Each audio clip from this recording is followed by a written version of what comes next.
ভিন রাজ্যে বাংলা বলায় বাংলাদেশি তকমা। রাজ্যের মুখ্যমন্ত্রী মমতা বন্দ্যোপাধ্যায় বারবার সরব হয়েছেন, রাজপথে নেমেছেন। এবার আন্তর্জাতিক রিপোর্টেও বাঙালি নির্যাতনের উল্লেখ।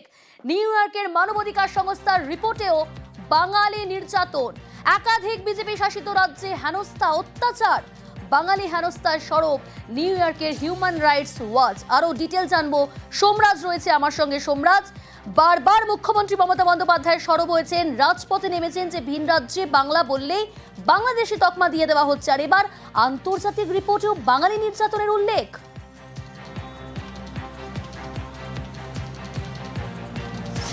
দেখো, মুখ্যমন্ত্রী মমতা বন্দ্যোপাধ্যায় বাঙালি নির্যাতন নিয়ে ফের সরব হয়েছেন এবং আন্তর্জাতিক একটি মানবাধিকার সংস্থার রিপোর্ট তুলে ধরে তিনি ফের সরব হলেন কেন্দ্রের বিরুদ্ধে। শুধু তাই নয়, অবিলম্বে এই বাঙালি নির্যাতন বন্ধ হোক সেই আবেদন ফের রাখলেন মমতা বন্দ্যোপাধ্যায়। নিউ ইয়র্কের একটি স্বেচ্ছাসেবী সংস্থা তথা মানবাধিকার সংস্থার তরফে যে রিপোর্ট, সেই রিপোর্টে দেখা যাচ্ছে যে বিজেপি শাসিত রাজ্যগুলি, বিশেষ করে আসাম, মহারাষ্ট্র, গুজরাট, উড়িষ্যা, এই রাজ্যগুলিতে বাঙালি পরিযায়ী শ্রমিকদের ওপর অত্যাচার করা হচ্ছে। বাংলা ভাষায় কথা বললে বাংলাদেশি তকমা দিয়ে দেওয়া হচ্ছে, বিভিন্ন সময় পুশব্যাকেরও অভিযোগ উঠছে। আন্তর্জাতিক সংস্থা, বিশেষ করে যারা মানবাধিকার নিয়ে কাজ করেন, সেই মানবাধিকার সংস্থার রিপোর্টে এই ধরনের তথ্য উঠে আসায় তিনি লজ্জিত বোধ করছেন বলেই আজ মুখ্যমন্ত্রী মমতা বন্দ্যোপাধ্যায় এক্স হ্যান্ডেলে পোস্ট করেছেন। এর আগেও আমরা দেখেছি মমতা বন্দ্যোপাধ্যায় এই বাংলা ভাষায় কথা বললে বাংলাদেশি তকমা দিয়ে দেওয়া, বাঙালি পরিযায়ী যে শ্রমিকদের বিভিন্ন সময় বিজেপি শাসিত রাজ্যগুলিতে অত্যাচারের শিকার হওয়া জানিয়ে সরব হয়েছেন। শুধু তাই নয়, তিনি কলেজ স্কোয়ার থেকে ডোরিনো ক্রসিং পর্যন্ত এই ইস্যুতে সামনে রেখে মিছিল করেছেন।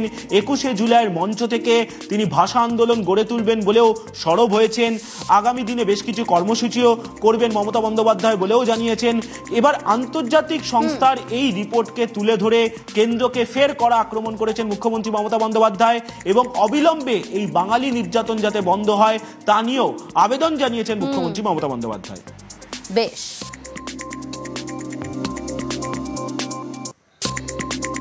বাংলার বাইরে বাঙালি পরিযায়ী শ্রমিকদের হেনস্থার প্রতিবাদে ভাষা আন্দোলনের ডাক দিয়েছেন মমতা বন্দ্যোপাধ্যায়। রবিবার বীরভূম থেকে শুরু হচ্ছে তৃণমূলের কর্মসূচি। সোমবার মিছিলে হাঁটবেন তৃণমূল নেত্রী। 27শে জুলাই থেকে একেবারে টানা ইলেকশন পর্যন্ত ভাষার ওপর সন্ত্রাস, বাংলা ভাষার ওপর সন্ত্রাস মানছি না, মানব না। ভাষা আন্দোলন শুরু হলো। 21-এর মঞ্চ থেকে ভাষা আন্দোলনের ডাক দিয়েছেন তৃণমূল নেত্রী। সেই মতো 27শে জুলাই রবিবার থেকে পথে নামছে তৃণমূল। রবীন্দ্রনাথ ঠাকুরের মাটি বীরভূম থেকে শুরু হচ্ছে তৃণমূলের বাংলা ভাষা আন্দোলন কর্মসূচি। রবিবার নানুরে তৃণমূলের সভা, সোমবার বোলপুরে মিছিল করবেন মমতা বন্দ্যোপাধ্যায়। জেলায় জেলায় ভাষা আন্দোলন কর্মসূচি পালন করবে তৃণমূল।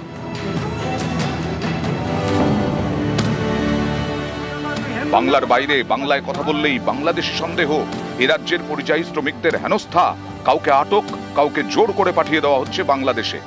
বাংলাদেশি বলে আমাকে ওখানে 2-3 দিন রাখলো থানাতে, রেখে এবার আমাকে জেলে পাঠিয়ে দিল। জেলে আমাকে 2 মাস রেখেছিল।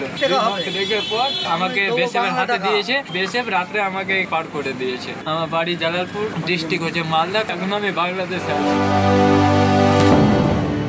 বাংলার বাইরে বাঙালি হেনস্থার প্রতিবাদে ইতিমধ্যেই পথে নেমেছেন মমতা বন্দ্যোপাধ্যায়। সুর চড়িয়েছেন 21-এর মঞ্চ থেকে, ভাষা আন্দোলনের ডাক দিয়েছেন। জীবন দিতে রাজি আছি, ভাষার ওপর সন্ত্রাস মানব না। 2026-এ জিতবেন তো, লড়াই করবেন তো। হাম লড়েঙ্গে, হাম জিতেঙ্গে। আমরা মরনে কে লিয়ে তৈয়ার হ্যায়। কিন্তু আমি বাংলা ভাষার ওপর বা যে কোনো ভাষার ওপর অসম্মান বা অপমান মানব না। রবিবার বীরভূম থেকে শুরু তৃণমূলের কর্মসূচি। 2021-এর বিধানসভাই হোক বা 2024-এর লোকসভা, উভয় ক্ষেত্রেই বাঙালি আবেগ জড়িত রয়েছে এমন ইস্যুকে সামনে রেখে নির্বাচনী লড়াই করতে নেবে সফল হয়েছে তৃণমূল কংগ্রেস। এই ভাষা আন্দোলনকে সামনে রেখে পুরোদস্তুর দলের কর্মীদেরকে সঙ্গে নিয়ে নির্বাচনী প্রচারে তৃণমূল কংগ্রেস। ক্যামেরা সুব্রত জানার সাথে আবির ঘোষাল, নিউজ 18 বাংলা, কলকাতা।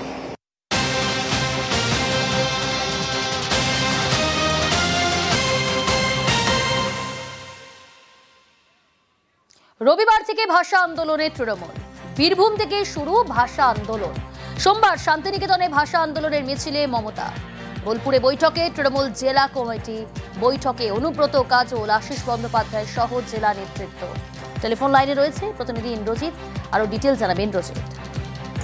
একদমই যেটা বলে রাখবো, ভাষা আন্দোলনে যেরকমটা ডাক দিয়েছিলেন মমতা বন্দ্যোপাধ্যায়, ঠিক তেমনই কিন্তু নানুরের যে শহীদ দিবস সেই মঞ্চ থেকে হবে তার প্রস্তুতি কিন্তু কদমে চলছে। আর রাজ্যের মুখ্যমন্ত্রী এসে পৌঁছালেন, তার আগে কিন্তু বীরভূম জেলার যে জেলা কমিটির বৈঠক, সেই বৈঠক কিন্তু ইতিমধ্যেই হয়ে গেল। সেই বৈঠকে যেমন অনুব্রত মণ্ডল কিন্তু যেমন কাজল থেকেছিলেন, মূলত যে মমতা বন্দ্যোপাধ্যায় যে ভাষা আন্দোলনের জন্য যে র্যালি করার কথা রয়েছে শান্তিনিকেতনে বা বোলপুর শহরে, সেখানে কিন্তু ইতিমধ্যে সেই র্যালি কিন্তু র্যালির প্রস্তুতি চলছে এবং কে কোথা থেকে অর্থাৎ বেশ 28 তারিখে মাননীয় মুখ্যমন্ত্রী আসছেন, তিনি পদযাত্রায় অংশ নেবেন।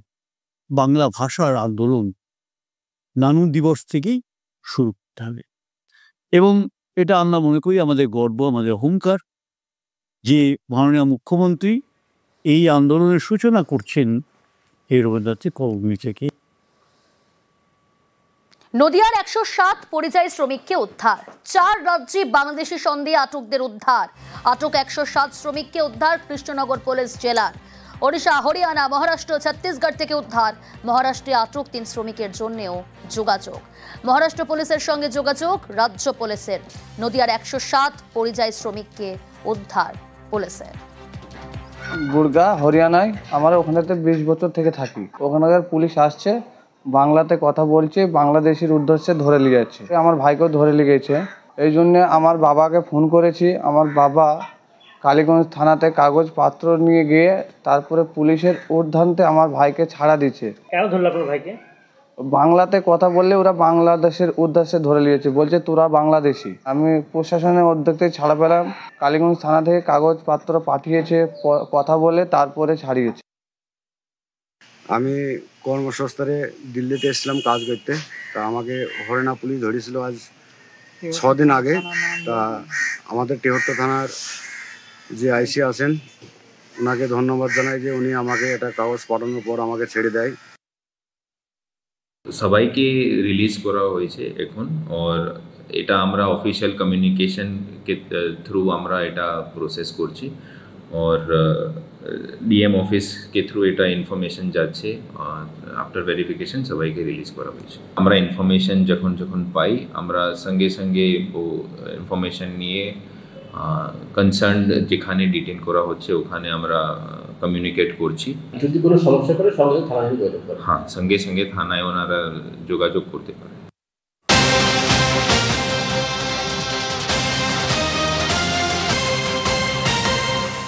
চাপে পড়ে বাঙালি শ্রমিকদের মুক্তি। গুরুগ্রামে বাংলার 30 পরিযায়ীকে ছাড়ল পুলিশ। বাংলা বলায় 30 জনকে ডিটেনশন ক্যাম্পে। 30 বাঙালি শ্রমিককে আটকে রেখে গুরুগ্রাম পুলিশ। ভিন রাজ্যে বাঙালি নির্যাতনে সংসদে সরব তৃণমূল কংগ্রেস।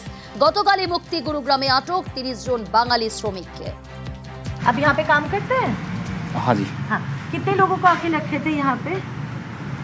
करीबन रखा होगा, मतलब 30-40 के करीब। अच्छा, कितने दिनों से रखा होगा यहाँ पे? रखा था 3-4 दिन रखा था। तो पुलिस ही आके रख के गई थी? हाँ जी। खाना वाना आपने देखा था इनका? नहीं, खाना वाना दिया था।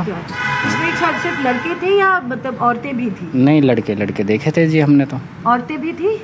नहीं, और तो नहीं देखी। औरतें नहीं देखी थी यहाँ पे। बच्चे भी नहीं देखे। একের পর এক সাংসদদের তরফ থেকে প্রশ্ন তোলার পর এবং লোকসভা উত্তাল হওয়ার পরই কি তড়িঘড়ি ছেড়ে দেওয়া হলো যে সমস্ত হরিয়ানার বিশেষত গুরুগ্রামের পরিযায়ী শ্রমিকদেরকে। কদিন আগে পর্যন্ত এই সেক্টর 10-এর কমিউনিটি সেন্টারে এখানে এনে রাখা হয়েছিল অন্ততপক্ষে 20 থেকে 30 জন পরিযায়ী শ্রমিককে, এবং এখানকার যারা নিরাপত্তা কর্মীরা আছেন তারা বলছেন যে একে একে এদের সবাইকেই ছেড়ে দেওয়া হয় এবং গতকাল অর্থাৎ শুক্রবার তাদের প্রত্যেককে এই কমিউনিটি সেন্টার থেকে ছেড়ে দেওয়া হয়েছে। এবার প্রশ্নটা হচ্ছে যে যদি ছেড়ে দেওয়াই হলো তার মানে ডকুমেন্ট ভেরিফাই করা হয়েছে এবং তাদেরকে ছেড়ে দেওয়া হয়েছে, অর্থাৎ এটা প্রমাণিত যে তারা ভারতীয় নাগরিক এবং সেই জন্যই ছেড়ে দিতে বাধ্য হয়েছে। তাহলে প্রশ্ন উঠছে, এই কাজটাই কি তাদেরকে তাদের বাড়িতে রেখে করা যেত না? এই ডিটেনশন সেন্টারে আনার কি প্রয়োজনীয়তা ছিল, নাকি চাপ বাড়াতেই এই কৌশল নিয়েছিল হরিয়ানা পুলিশ? ক্যামেরা পার্সন আপু পাঠকের সঙ্গে মৈত্রী ভট্টাচার্য, নিউজ 18 বাংলা, গুরুগ্রাম, হরিয়ানা।